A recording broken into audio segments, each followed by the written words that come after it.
Namaskar. Well, the counting of votes for the 243 assembly constituencies in Bihar as we speak is underway officially.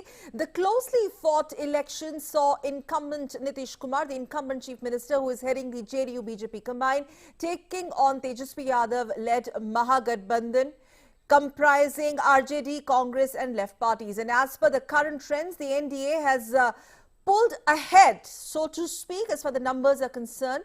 The Grand Alliance, with several rounds of voting, remember, are still left. That's going to be a talking point tonight on Newsnight. We'll continue to keep track of the latest numbers there. I'm Sakal Bhatt, and I'm also going to quickly go across to my colleague who's going to be joining us from Bihar in a short while from now. Abhishek Jha is going to be with me in a moment from now to tell us the mood. But remember, as far as numbers are concerned, it's a very, very tight contest. We saw, in fact, NDA combine inching closer, marching ahead. But we can also make out that the gap between the Mahagathbandhan and the NDA combine is also very, very precariously placed.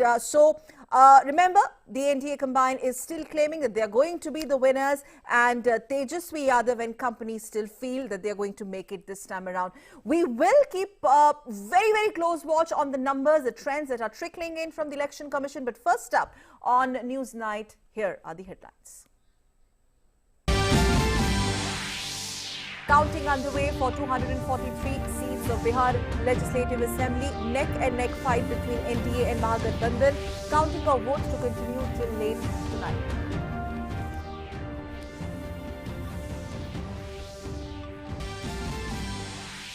Bharatiya Janata Party makes gains in counting for by-polls on 58 assembly seats across several states. JDU leads in Valmiki Nagar Lok Sabha constituency in Bihar.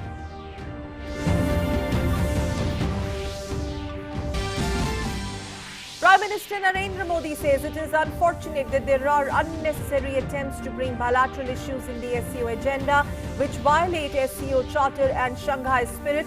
Addressing 20th summit of the SCO Council heads of states, Prime Minister says main aim of the United Nations is not yet achieved.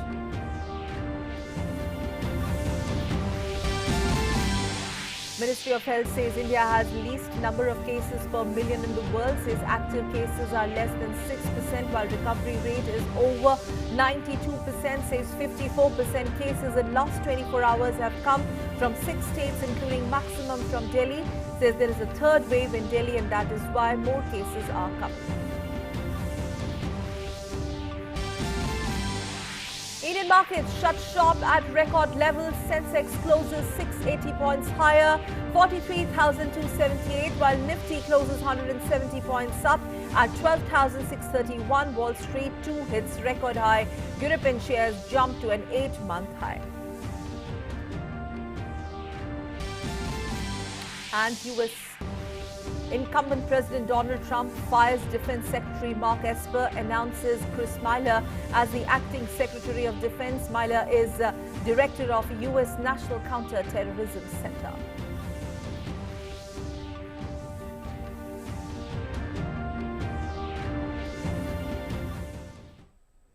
And before we move on to the latest on Bihar Assembly election front, let's talk about the other lead story of the day that we are tracking for you on Newsnight tonight.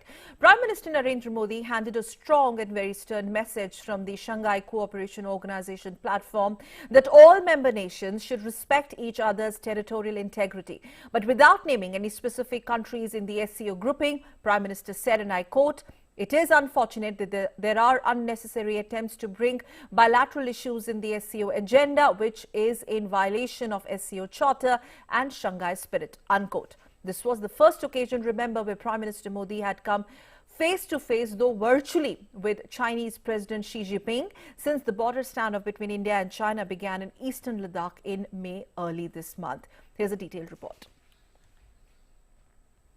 Prime Minister Narendra Modi on Tuesday addressed the 20th annual summit of the Shanghai Cooperation Organization, or the SCO. The summit was being held virtually due to the COVID-19 pandemic. Prime Minister once again touched the issue of the importance of connectivity in encouraging commerce and business between the nations. But at the same time, he stressed on the importance of nations respecting each other's sovereignty and territorial integrity. Bharat का मानना है कि connectivity को और अधिक गहरा करने के लिए यह आवश्यक है कि एक दूसरे की संप्रभुता और टेरिटोरियल इंटीग्रिटी के सम्मान के मूल सिद्धांतों के साथ आगे बढ़ा जाए.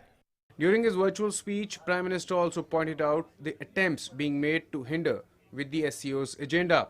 He underlined the futility of repeated attempts being made to unnecessarily drag bilateral issues into the SCO agenda. Bharat SCO charter में निर्धारित सिद्धांतों के अनुसार SCO के तहत काम करने की अपनी प्रतिबद्धता में दृढ़ रहा है, परंतु यह दुर्भाग्यपूर्ण है कि SCO एजेंडा में बार बार अनावश्यक रूप से द्विपक्षीय मुद्दों को लाने के प्रयास हो रहे हैं, जो SCO चार्टर और संघाई स्पिरिट का उल्लंघन करते हैं. इस तरह के प्रयास SCO को परिभाषित करने वाली सर्वसम्मति और सहयोग की भावना के विपरीत है. Once again, the Prime Minister called for a reformed multilateralism that reflects today's global realities. United Nations ने अपने 75 इयर्स पूरे किए हैं, लेकिन अनेक सफलताओं के बाद भी संयुक्त राष्ट्र का मूल लक्ष्य अभी अधूरा है. महामारी की आर्थिक और सामाजिक पीड़ा से जूझ रहे विश्व की अपेक्षा है ये यूएन की व्यवस्था में आमूल-चूल परिवर्तन आए. हमारे यहां शास्त्रों में कहा गया है, परिवर्तनमेव स्थिरमस्ति, परिवर्तन ही एकमात्र स्थिरता है. Prime Minister also highlighted India's strong opposition against terrorism and drug smuggling. He once again reiterated India's commitment to extend all possible cooperation and help to all the nations as and when the mass production of COVID vaccine begins. India is the largest producer of the vaccines in the world. The virtual meeting was attended by 8 SCO members, including Russia, China, India, Pakistan, Kazakhstan, Kyrgyzstan, Tajikistan and Uzbekistan. Newsnight Desk, DD India. And now let's just shift our focus to Bihar Assembly Polls, the electoral battleground there. The high-octane campaign led by Prime Minister Narendra Modi, which initially seemed to be going the BJP way, with BJP all set to emerge as the single largest party, is now precariously placed. It's clearly a neck-to-neck or neck-and-neck fight. And the question is that will Nitish Kumar be demoted to third or second position? Remember, he's seeking fourth term as the chief minister in the alliance. Meanwhile, Tejasvi Yadav-led Grand Alliance has also put up a very close and spirited fight in early leads, but the trends could flip in the last few hours. Undoubtedly, it was a high-stake battle. It is still a high-stake battle for the BJP-JDU combined, as well as for Tejasvi Yadav-led Grand Alliance, as Tejasvi is still trying to make a desperate or stage a comeback for the RJD.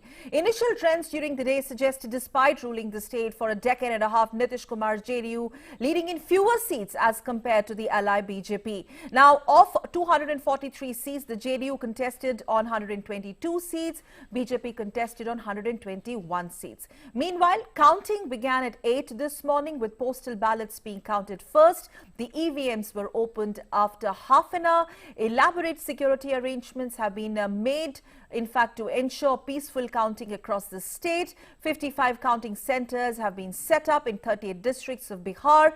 Three-tier security system has also been created in and around these counting centers. Election Commission has clearly instructed to follow COVID protocol during the counting, which has been followed. Every counting personnel has, in fact, it was mandatory for them to wear a face mask, and all counting centers were also sanitized.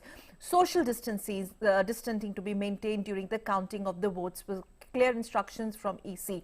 Now, election to the 243-member Bihar Assembly was held in 3 phases. Just a quick backgrounder. The first phase of the polling was held on 28th of October, covering 71 constituencies, while polling for the second phase was on 3rd of November, which covered 94 seats, and third and final phase of voting took place on 7th of this month. It covered 78 seats. Bihar Chief Electoral Officer H.R. Srinivasa said that the results will take a little more time because more and more EVMs have been used this time, and as we speak, the counting is still underway. In fact, moving on, the Election Commission has said that it will take time for the final results to kick in Bihar. The Commission has said that all the rules and regulations are being meticulously followed, and this is taking some time. Emphasis of the Commission is that the procedures and guidelines relating to counting and COVID-19 are to be scrupulously and sincerely followed. The Commission has directed that the counting officials need not be in a haste or hurry to declare the results, and they should follow all the procedures and take as much time as it is naturally required. Considering the above facts, it is natural that it will take some more time than the normal time, and you are all aware that pandemic period is not the normal time. Let's quickly turn to Abhishek Jha, my colleague, who has covered extensive campaigning there in Bihar, crisscrossing the state right now on joining on Newsnight from Patna. Abhishek, I'm going to quickly hand it over to you because both sides, Tejaswi led Mahagathbandhan claiming that it's going to be their win at the end of the day, but BJP led NDA. Clearly, already we've seen the celebratory shots there, the celebrations in fact already underway, but then the numbers are But the numbers, in fact, suggest that it could go any way because the gap between the NDA and the Mahagathbandhan combined is lessening now. What more are you picking up from both the camps? Are both nervous right now? So the celebrity, of course, Sakal, the nervousness is still there. However, the BJP is more confident because they are incumbent, they are at the power, and in case if it happens that they would need certain alliances or certain maybe a few independent candidates, of course they will have more convenience in arranging those support system. So they can relax a bit. But however, RJD camp is still not very sure how to celebrate or shout victoriously, because in the evening we had seen like there was firecrackers going on. There were some celebratory crowds also, but now as you see, the crowd has become sparse. Here at RJD office in Patna, you can see office doors have been almost shut. On the right side, there is this camping where the large LED screen was set up to watch the counting, and many Karyakartas were sitting. Now you see a handful of police personnel, security personnel, and only a few of Karyakartas are there. So clearly, the picture is not very good and very hopeful for the RJD Karyakartas. The leadership had warned them for not celebrating too prematurely, and it looks that with the counting on, it is unlikely that RJD is going to lead in a substantial way. The best it can have, at least for now, is it is giving a fierce competition to NDA alliances, which it can take it to its own credit. And what about the BJP-led NDA? What are you picking up from their camp? The celebrations, in fact, for them started a long back. So the BJP camp can rejoice because it is now emerging as the single largest party in the assembly election, and this is the first time that BJP going to be the single largest party in Bihar, the long cherished dream of all the BJP leaders in the state, because ever since they have been in alliances with various parties, and in fact with JDU also, they have always been treated, and they have also accepted themselves also that they are a younger brother of JDU. But now with 70 odd seats going in favor of BJP and JDU getting only about 50 seats, it is clearly the signal that the mood of public has shifted from JDU to BJP. And Is it BJP because of is the being very, acknowledged very as strong as a elder anti-incumbency part of that NDA? Nitish Kumar was facing this time around, considering that he has ruled the state more than a decade, and this time there was a very stiff competition in terms of anti-incumbency, and also many would say his mishandling of the COVID situation in Bihar in particular, which was, remember, initially one of the worst hit states as well, and especially that migrant workforce factor that might have worked against him.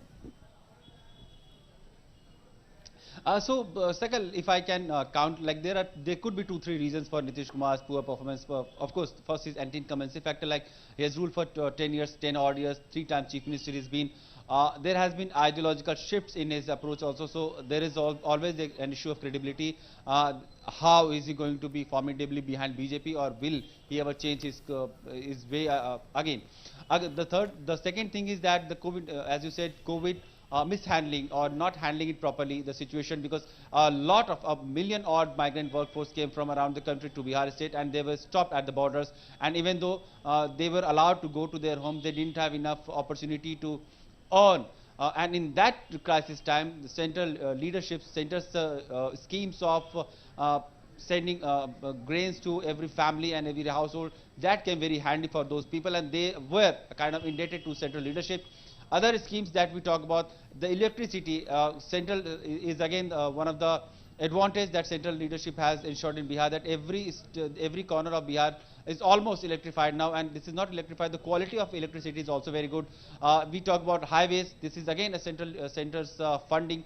So a lot of work has happened from the central leadership, and then the final and the most important factor was the Modi factor, the charisma that Prime Minister holds, the connect that Prime Minister holds, coming from Delhi and being a Gujarati. He is still as popular like a son of Bihar when he's in Bihar. And during the campaign, we have seen thousands and thousands of people, women, women folks, older people, youth, every strata of society, every age group of voters are still connecting and applauding for his during his campaigning.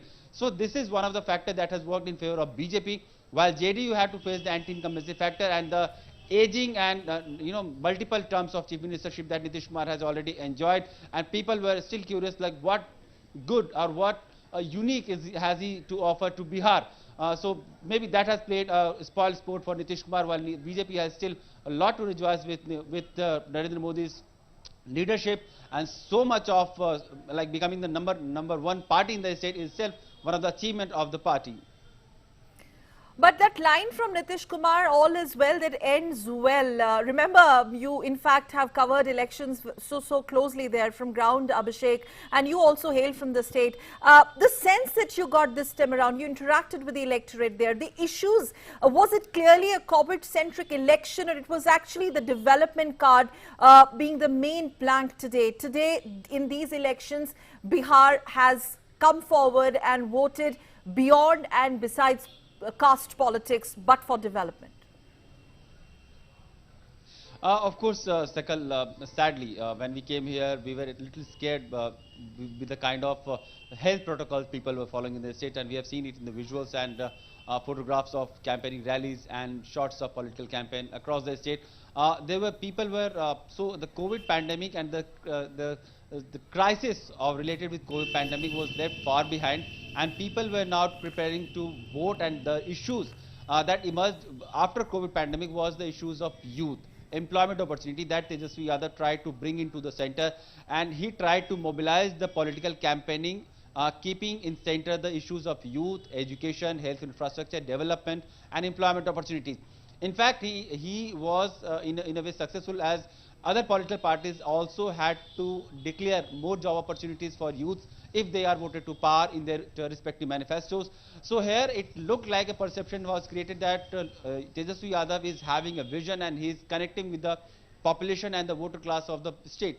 However, with the kind of crowd that were at the rallies of Tejasvi Yadav, and the hard work that he was doing, he was holding almost a dozen rally every day for days. So those hard work and those crowd doesn't seem to have actually turned up into votes, because Tejasvi Yadav is still trying to achieve what he has already achieved in 2015 election of Bihar Assembly election, and he's not likely to go far across from that mark of 80 seats that he has achieved in the last election. The other important factor that we are witnessing in this time of assembly is that BJP has been successful in making huge inroads in northern Bihar and Simanchal area and Mithilanchal, which used to be the RJD's stronghold because of the various caste-based arrangements that it has. And South Bihar used to be area where BJP used to have some seats also, but this time around, strangely, the South Bihar looks like consolidating in favor of RJD, while in northern Bihar and in Simanchal area, BJP is all set to win more seats than it used to win in earlier elections. We'll have to see overall, will BJP be the numero uno party there in Bihar, and that also leading to NDA's big win in Bihar. Thank you very much, Abhishek, for giving us that in-depth analysis from ground. And let me quickly, in fact, go to the talking point on News Night tonight. Of course, we're going to talk about Battleground Bihar, and joining us on the show tonight is Anshul Avijit, spokesperson Congress Party. He's going to be with us on News Night tonight, and also Shaibal Gupta, member secretary ADRI, joining us on the show. In fact, if I may go quickly to Anshul Avijit. Anshul Avijit, are you still hopeful that it's going to be some miracle, or maybe numbers will come up better for you and you will emerge as a victorious front in Bihar? And Tom Vadakan is also with us from the BJP. Thank you, sir, Tom Saab, for joining us. Yes, let me quickly, Anshul, if you heard that question, very quickly, still hopeful of making it? Absolutely. I mean, you know, till the last vote is counted, we are not going to give up. As you have seen, there's been a kind of a relentless vacillation in the numbers. Once the Mahagathbandhan was less than 100, and now it's within touching distance of that magic figure. So yes, we are very, very hopeful. It's a cliffhanger, no doubt. You rightly pointed out in your introduction that it's going right down to the wire. It seems like but you also pointed out and spoke about a number of things, including the anti-incumbency of the incumbent Chief Minister Nitish Kumar, and that's going to play out. On that? Will you be able to capitalize on that and riding? Will you be finally, saying this, that you pretty much were riding high on the popularity of Tejasvi Yadav, his charisma, but if the numbers don't come in your favor, which means that Congress didn't make it this time around again? Very quickly. No, we are very hopeful that the numbers will be in our favor. There is an anti-incumbency. The Mahagathbandhan is led by, of course, Tejasvi, but the critical role played by the Congress in the Mahagathbandhan cannot be underestimated. So we are very hopeful of forming the next government. Let's wait till the final figures come out. Okay, interesting. Hopeful still. Tom Vadakan, welcome to News Night on DD News. Well, what do you have to say to Anshul on the show? Well, optimism is accepted in politics, but the optimism that is reflected in numbers, the numbers speak the entire story. Now, if you wait till midnight, I don't know what will happen. You can wait till the cows come home, but the message and the writing on the wall is very obvious. Be what it may, he has a position as a spokesperson, he has to defend his party. But let me tell you, there is some takeaways from this whole thing. Whenever Congress party has a tie-up with any party, it is like tying a rope on your neck with a rock. I said that on another channel too. That is, SP learned it the hard way. They know that what it is to tie up with the Congress. Now it is Tejasvi's turn to learn. So these are takeaways which I think at an all India level, various political parties will learn. But optimism is in its place. We are forming the government. There's no doubt about it. There are allegations being made against us. But believe me, this is, I think, the fairest election that we have seen for some time in India. And then, I congratulate is Anshul's optimism misplaced optimism? That only time will tell. But Tom Vadakan, the question is that if you form the government, who is going to be your chief minister? We're not jumping the gun, we're not speculating, but maybe the people of Bihar would want to know. Well, I have no compunctions in telling you who the chief minister. It is going to be under the leadership of Mr. Nitish Ji, who has led the front from the very beginning. So have our leaders said that, Prime Minister has said it, so has the Home Minister. So I think there's no mistake. We don't change sides, we don't change leaderships just because somebody doesn't like him. at a junior level, there may be some aspirant, that being what it may. But the leadership is very clear. It will be under the leadership of Nitish ji. Okay, okay. Let me get Shaibal Gupta here. Shaibal Gupta, I'm sure you heard both, and in fact, you've followed these polls, not only these polls, but earlier polls in Bihar politics very, very closely, sir. Having said that, would you give some credit to RJD this time around? The way that they've managed, in fact, they have actually given a very tough and spirited fight to NDA combined. And what's the sense that you are getting? Do you still feel that it could be a different picture once the counting concludes? No, I have been prognosticating from very beginning that this election results will be photo finish. Okay. And possibly we are going in that direction. Okay. So I have no doubts about it. Okay. Because still many of the constituencies, the results we are yet to see. So we are waiting for that. But I think this election is very important in the sense that BJP has promoted or is in tie with Nitish Kumar, who is not a typical BJP-centric ideological party. For example, Shiv Sena was ideologically, there was an affinity with BJP. Okay. That was not the case with Nitish Kumar. Mm-hmm. But in case of Nitish Kumar, they use his face to get themselves launched in Bihar in a significant way earlier.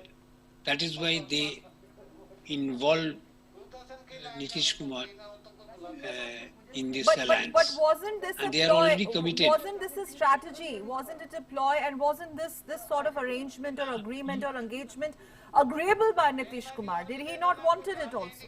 No. I mean, because BJP has not reached a plateau in a place like Bihar. Mm-hmm. In other places, BJP has reached a plateau. Bihar is the only place where they have not been able to get a decisive victory on their own. Mm-hmm. So they wanted some other persons to latch on. So they have latched on to Nitish Kumar. Okay, I want Now, to take a quick reaction. Yes, sir. Sir, please hold your thoughts. I'm going to come to you. I want to get a quick reaction from the BJP here. Tom Burakan, how do you respond to that? Because BJP had no other option but to latch on to Nitish Kumar? See, the story began not just yesterday. We have been associated with Nitish ji for quite some time. I don't want to go into the chronology of the whole thing. This is almost 2 decades since we have associated with him. And the question of ideology, there has been a mix.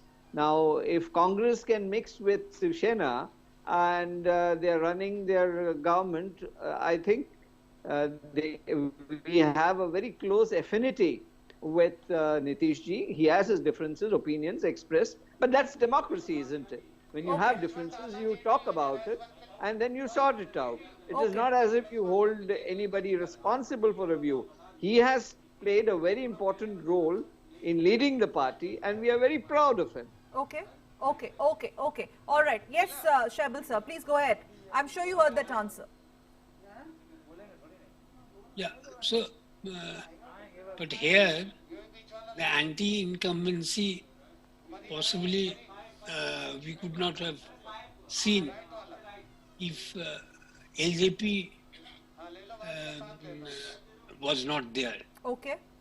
JDU has done bad in those seats where they have to fight with NDA, with third front LJP putting up their candidate. And LJP has taken away some of the social base of NDA, especially of JDU. In the process, they were disbanded. Okay. Now, my hunch is that Chirag Paswan could not have done this thing without the tacit support of the High Command of the BJP. So, in that sense, in the context of Bihar, the anti-incumbent factor was not operating decisively because it was a functioning government. It is true that Nitish Kumar didn't handle the migration properly, or employment problem was there. But otherwise, if you see the track record of the government, as far as Sarak Bijli Pani is concerned, absolutely good. And he strengthened the state structure. He ensured the authority of the state structure. The law and order was ensured in Bihar. Bihar is not an easy state to govern. Yes. Bihar is not a But enforcement-centric society. Yes, I'm going to interrupt you here. I'm going to like South India. Sure. I'm going to interrupt you here briefly because Anshul is also here. Let me come to Anshul. Anshul, but you know, my reporter just told me a while back that RJD camp office in Patna is wearing a deserted look. Why? If you're still so confident. No, there was a message that went out earlier on that we should contain the celebrations, and it's actually over. There's no other reason for that. We're waiting for the election process entirely to unfold. You know, a couple of things I just want to say about Mr. Nitish Kumar and, Mr. Vadakkan, my very honorable counterpart in the BJP, made some comments about how the Congress is unable to hold the Dharma coalition or something like that. No, but maybe that is coming from his experience of long association with the Congress party and how Congress has been dealing with its alliance. Well, I would like to ask him, well, I would just generally like to ask, what about the coalition Dharma? Was it observed in Maharashtra where the Shiv Sena actually just completely broke away and thought that the BJP was a liability, or for that matter the Akali Dal, and more recently when concerning Bihar, we're talking about Chirag Paswan. I mean, how did they manage all these things? Let's have a quick reaction from Tom Vadakkan. Yes, Tom sir. Can I answer this point to point? But I think this is all in public domain. Chirag Paswan is essentially positioned himself to be Bihar-centric. He said it very clearly that he wanted to go independent and he had a view. And in democracy, it is fair enough. A young man, his father had just died, and he wanted to take his path. I'm sure if his father was alive, he might have had a different view. But yes, he decided to take a view that I want to position myself as a Bihar party. And also at the same time, he reiterated that he would also like to be connected with our party, with the NDA in the center. So be it. And he did what he did. Now, this whole business of a conspiracy theory, I denied at all my command, because there was no conspiracy meant, because we respect Nitish ji and we have done everything possible to see that he becomes the chief minister. I think it is counterproductive to say that, look, we were working against our own chief minister. So this doesn't hold water. And as to the question of Shiv Sena, we have made it very clear, we made it fair, we allowed them to form the government, and they did. And that is also a part of our dharma, that we held our constitutional responsibility to allow our government to come into existence in Maharashtra. As to the question of alliance dharma, I think we have followed it much better instead of sinking our partners like Congress has done. They have done it with SP, they have done it with Tejasvi. Now I'm sure they will do it with anybody else who dare, I say, join hands with the Congress. Okay. I still believe. Point taken. Yeah. Anshul, yes, come in here. Can I just make I just want to mark out the relationship, demarcate actually, and try and understand the relationship between the BJP and Nitish Kumar. Now, you didn't have him on your posters. I was around in Patna for the last 1 month or so, traveling around Bihar, and all these hoardings suddenly came up during the middle of the elections. Nitish Kumar was in none of them. and all the hoarding was said was bharosa karo BJP par, JDU pe nahi. They were never there, and suddenly a couple of weeks down the line, possibly in the second phase of polling, you have Nitish Kumar suddenly appear with Narendra Modi ji on the covers of all the newspapers. So they were but then Nitish Kumar, but then you saw both of them sharing stage rallies. He was never coveted. He was never acknowledged in their posters. And secondly, no, Anshul, address that. Now we've seen Nitish Kumar during election rallies sharing the stage with the Prime Minister there. How do you respond to that when you have the Prime Minister? I am telling you, I'm answering that question. But then in the same rallies, you had Prime Minister Narendra Modi talking about Jungle Raj under RJD and talking about the governance report card of Nitish Kumar. Forget posters, you talk about rallies. Yes, let me answer that question. I think it's a very bizarre relationship that the BJP has with No, but Nitish why should Kumar. Congress They worry have about made the him bizarre into a relationship scapegoat. between Nitish No, they Kumar have and the actually BJP? made him into a scapegoat. What about, no, but let me, because objectively let me just complete my point, so then you can answer. Okay, let me just finish what I'm trying to say. Go ahead, yes. So, we've all, there is a kind of consensus that there was a huge amount of anti-incumbency in the state. Now, what the BJP cleverly did, and this is my point, and this is what the Congress thinks, is make Nitish Kumar into a scapegoat, into the fall guy which absorbs all that anti-incumbency, so it doesn't affect the BJP. And it's done that quite successfully, I believe. What if the BJP forgets, because it is equally culpable, is because they were a part of the same government. After all, the deputy CM of the state was none other than Mr. Sushil Kumar Modi. He was also the finance minister of the state. He was responsible for the budget. He was equally complicit. Aren't you doing the same with RJD? Aren't you doing something we are not of in the sort government. with the RJD, riding high on Tejasvi Yadav's charisma and his connect in Bihar? Would you say Rahul Gandhi shares the same connect with people in Bihar? Yeah, absolutely. Let's not forget that the RJD and the Congress, let me finish. Let's stick to Bihar. Let's come back to politics of Bihar. Let me just finish. Yes. Also, the RJD and the Congress have a long ideological history. Finish your point. Yes. Yeah, the RJD and the Congress have a long ideological history. We must not forget they were in the UPA 1 together, which was a highly successful coalition government. I think this Mr. Vadakan completely forgets that. He knows that very well. And even UPA 2, in which a number of far-reaching reforms and laws were made, including MNREGA, which is the central issue in this election, which is Rozgar. So we have a history of making laws for the benefit of the people. We've done that. RJD and the Congress party have a history of harmony together. This was a part of that same history. Nobody was riding on anyone's back, if you remember. Okay. Remember the UPA 1. Okay. Yes, Tom Bharat. Point taken. I would just ask one question to my learned friend here from the Congress party.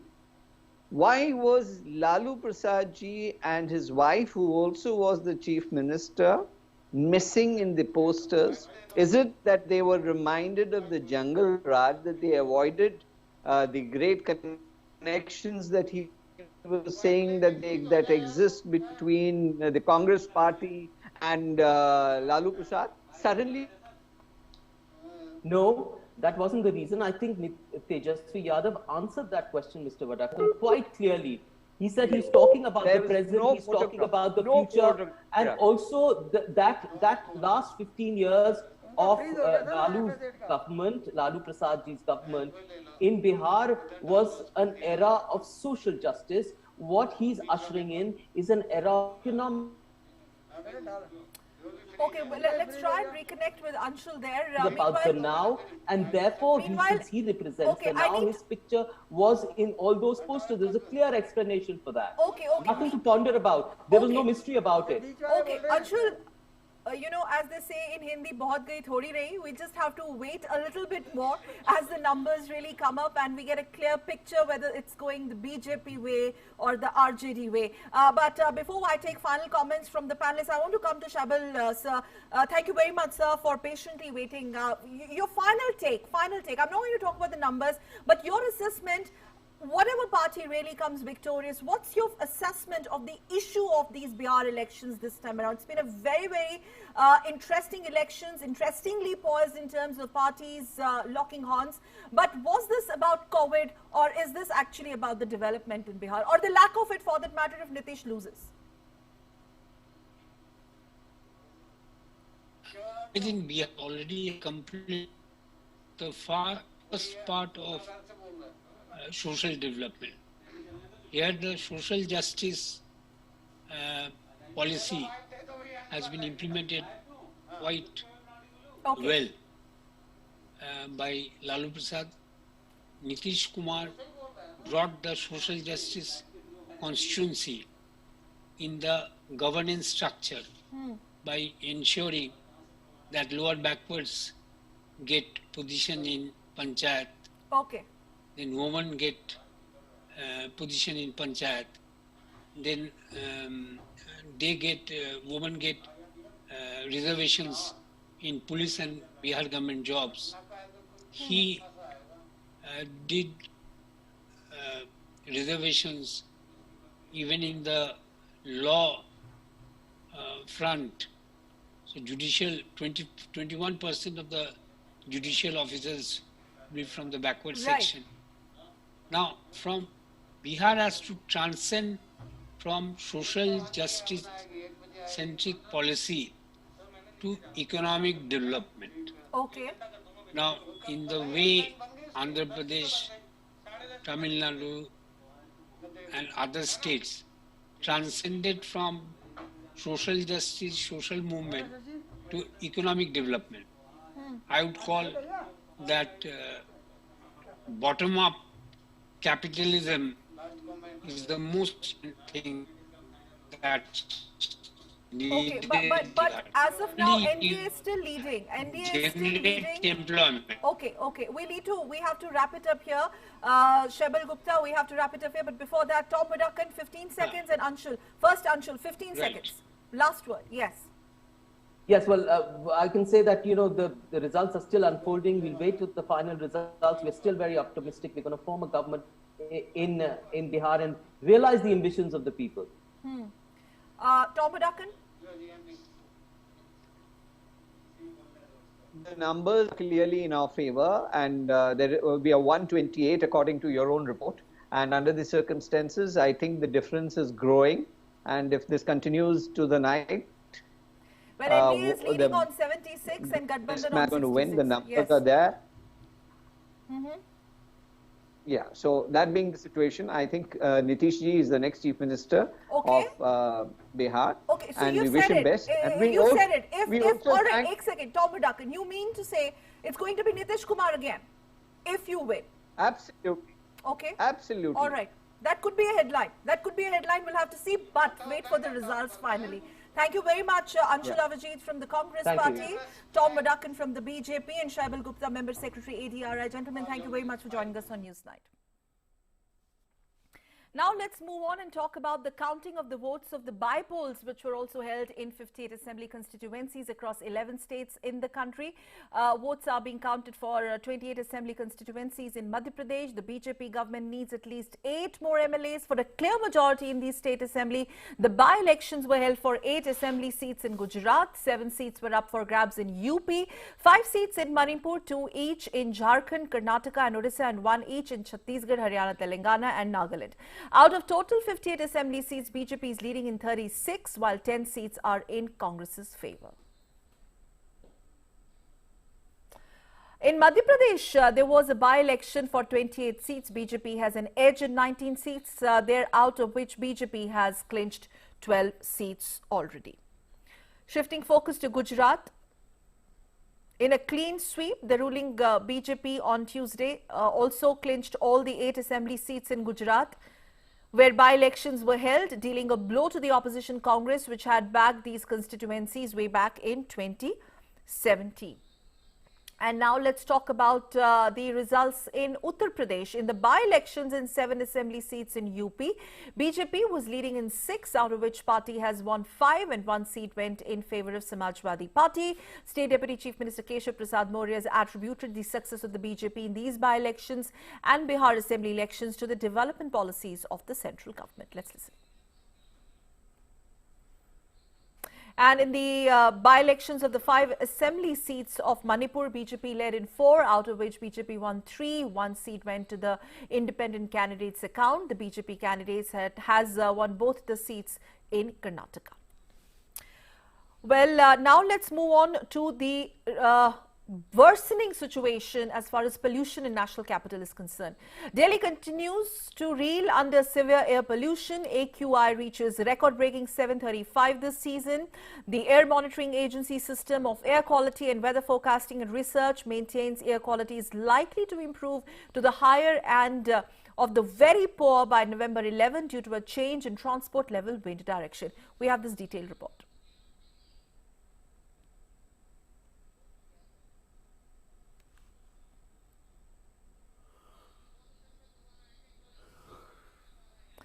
Well, we're going to play out that report for you in a bit. The worsening pollution levels in national capital. We're going to play out the report in a bit for you. But meanwhile, let's move on to the other story. Prime Minister, in fact, will be inaugurating office cum residential complex of Cuttack bench of IT-80 tomorrow. In fact, Prime Minister will be inaugurating the state-of-the-art office cum residential complex of the Income Tax Appellate Tribunal. This is in Cuttack on 11th of November, that is tomorrow. The Cuttack bench of the IT-80 was created and it started functioning earlier from 23rd of May. And the jurisdiction of the Cuttack bench extends to whole of Odisha.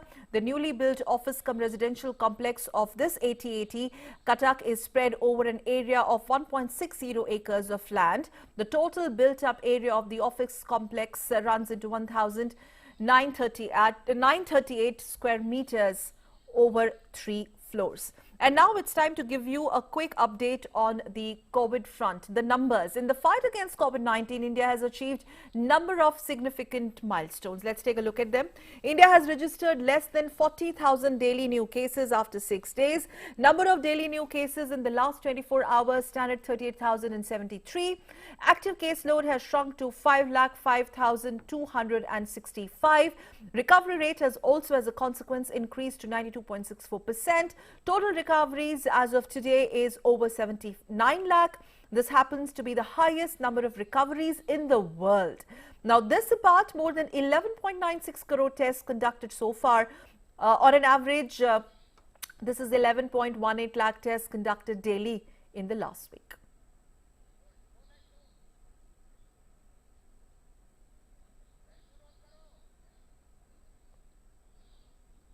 Briefing media in New Delhi, Union Health Secretary Rajesh Bhushan said that the recovered cases in the country has crossed 79 lakh, which is highest in the world.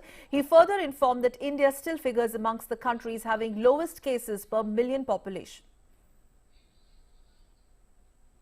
इस समय recovered cases 79 lakh हो गए हैं, जो कि विश्व में सबसे बड़ी संख्या है. और अगर इसे औसत रूप में देखें तो पिछले सप्ताह प्रतिदिन रिकवर होने वाले मरीजों की संख्या 51,400 से अधिक थी. तो ये औसत संख्या है प्रतिदिन जो लोग रिकवर हुए. वैसे ही हमने लगभग अब 12 करोड़ टेस्ट कंडक्ट कर लिए हैं, 11.96.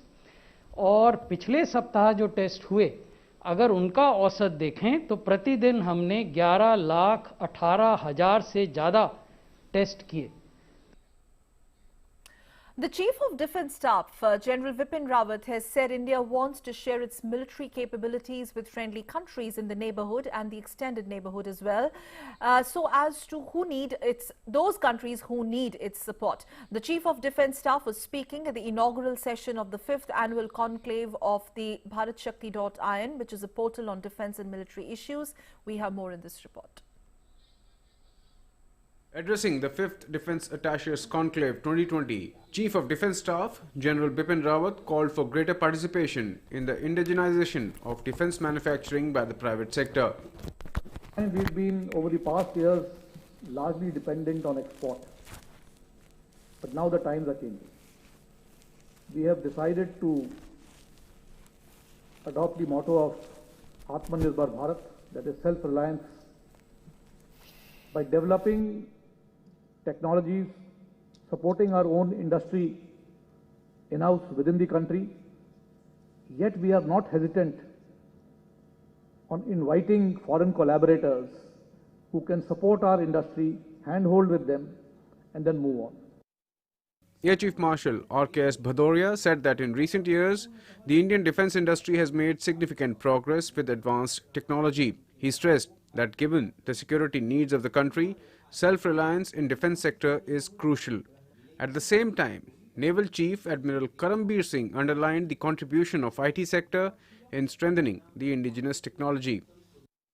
There is a lot of scope that the manufacturing needs to be set up properly, and everything that goes with manufacturing in terms of reliability, efficiency, cost effectiveness, everything needs to step in. So our industry potential is coming up. I won't say it is there, but it is coming up in a big way. Largely DRDO supported DPSU, but increasingly with private sector participation, and I think that is the key change that we need to make, how to increase the private sector participation better. IT industry has greatly supported us in our indigenous shipbuilding. India has a strong presence in IT space, and we should look at opportunities for this. Indian startups could participate and offer solutions to navies in the region. We could also offer services such as integration of equipment of diverse origin on board ships, and this is an area where Indian companies have considerable experience, software and technology-enabled solutions. Secretary of Department of Defence Production focused on several important policy decisions taken by the government, which has strengthened the defence exports to $1.2 billion in the last fiscal. Government of India has taken a number of policy initiatives to engage with friendly foreign countries. As a result of these initiatives and growing Indian defence capabilities, nearly $1.2 billion of defence export was done from India during last financial year 1920. The conclave was organized this year on the theme of promoting defence capability through mutual cooperation. With inputs from Nishant Saurabh, Newsnight Desk, DD India. Well, global drug maker Pfizer has announced a massive victory in the war against fighting COVID-19 in terms of vaccine being most successful. We have this report. Global drug maker Pfizer announced a major victory in the war against the pandemic. Pfizer Inc. says its experimental COVID-19 vaccine is more than 90% effective based on initial trial results.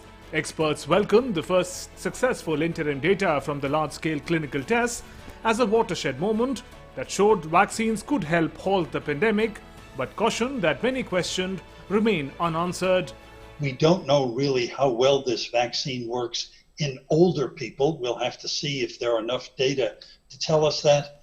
Pregnant women haven't been studied. Studies in children are just beginning.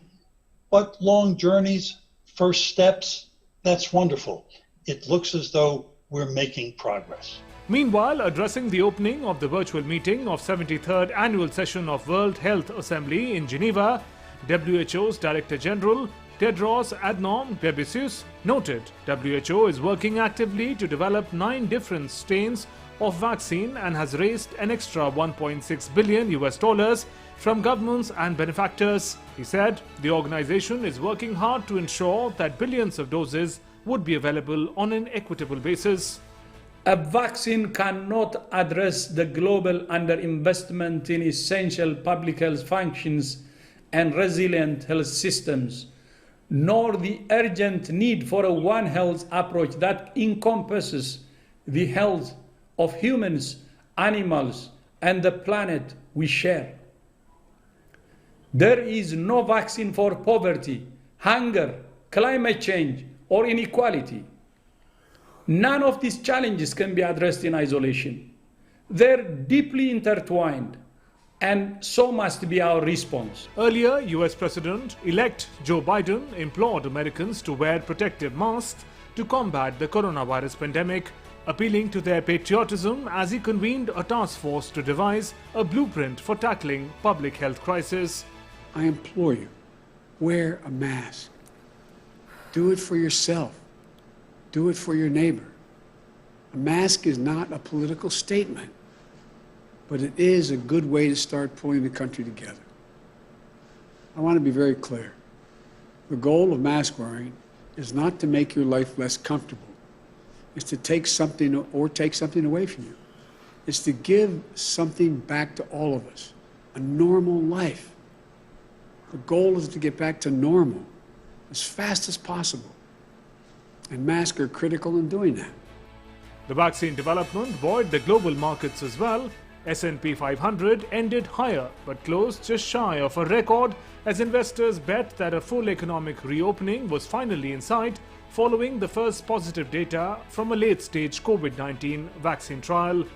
Bureau Report, DD India. And now a quick look at other stories that are making headlines across the nation. 2 terrorists were gunned down by security forces in an encounter that broke out in Shopian district of Jammu and Kashmir. Security forces launched a cordon and search operation in Kutpora area of South Kashmir's Shopian district following specific information about the presence of terrorists. In yet another incident of ceasefire violation, Pak Army troops resorted to indiscriminate and unprovoked firing on Indian forward posts along the LOC in Poonch. According to Defence Ministry, ceasefire violation occurred at Shahpur, Kirni and Kasba sector. However, the vigilant Indian Army troops guarding the fence started giving a befitting reply to silence the Pak roaring guns. Mumbai Police's crime branch arrested Republic TV's distribution head Ghanshyam Singh in connection with the rigging of television ratings by the news channel. Ghanshyam Singh is also Assistant Vice President of Republic Media Network. The latest arrest has taken the number of people held by investigators in the case to 12. Domestic stock benchmarks hit record highs today. Benchmark ended higher for the second straight session with Sensex breaching the 43,000 mark. BSE Sensex rose 680 points and closed at 43,227, while the NSE Nifty index rose 170 points to end at 12,625. A 30-meter telescope has been installed at Mauna Kea in Hawaii. The telescope has been established in collaboration with India. The telescope will help in unveiling the deep mysteries of the universe. The 30-meter telescope project is an international partnership between Caltech, Universities of California, Canada, Japan, China and India. Some global news. Armenia, Azerbaijan and Russia have said they have signed a deal to end the military conflict over the Nagorno-Karabakh region after more than a month of bloodshed. Armenian Prime Minister first announced the signing on social media in the early hours on Tuesday, and the Kremlin and Azerbaijan's President Ilham Aliyev later confirmed the news as well. Video published on the Azerbaijani presidential website early on Tuesday morning showed just Putin and Aliyev signing the declaration. Putin said Russian peacekeepers would be deployed along the front line in Nagorno-Karabakh and the corridor between the region and Armenia. President Aliyev announced a list of 48 settlements he declared liberated on Monday in several parts of the enclave. News coming in from Armenia now. The protesters have stormed the Armenian government building early on Tuesday morning following the signing of a peace deal between Armenia and Azerbaijan over the Nagorno-Karabakh breakaway region. Demonstrators labeled the deal a betrayal and some demanded the resignation of Prime Minister Nikol Pashinyan. Pashinyan says on Tuesday he made the decision to sign a ceasefire agreement over the Nagorno-Karabakh region after the army insisted on it. The ceasefire triggered celebrations in Baku, which is the capital of Azerbaijan, where cars and buses sounded their horns in delight and people cheered and waved the Azeri national flag. Meanwhile, Azerbaijanis have celebrated in early hours on Tuesday after Armenia, Azerbaijan and Russia say they have signed a deal to They have signed a deal to end the military conflict over the Nagorno-Karabakh region after more than a month of bloodshed. The capital's Baku residents took to the streets with flags of Azerbaijan and Turkey after President Ilham Aliyev spoke about the end of the conflict, calling it the defeat of Armenia. Several thousand people are feared killed in the flare-up of the conflict. 3 ceasefires have failed in the past 6 weeks, and Azerbaijan's superior weaponry and battlefield gains have reduced its incentive to seek a lasting peace deal. And with that, it's time to wrap up this edition Newsnight. Thank you very much for tuning in. Namaskar.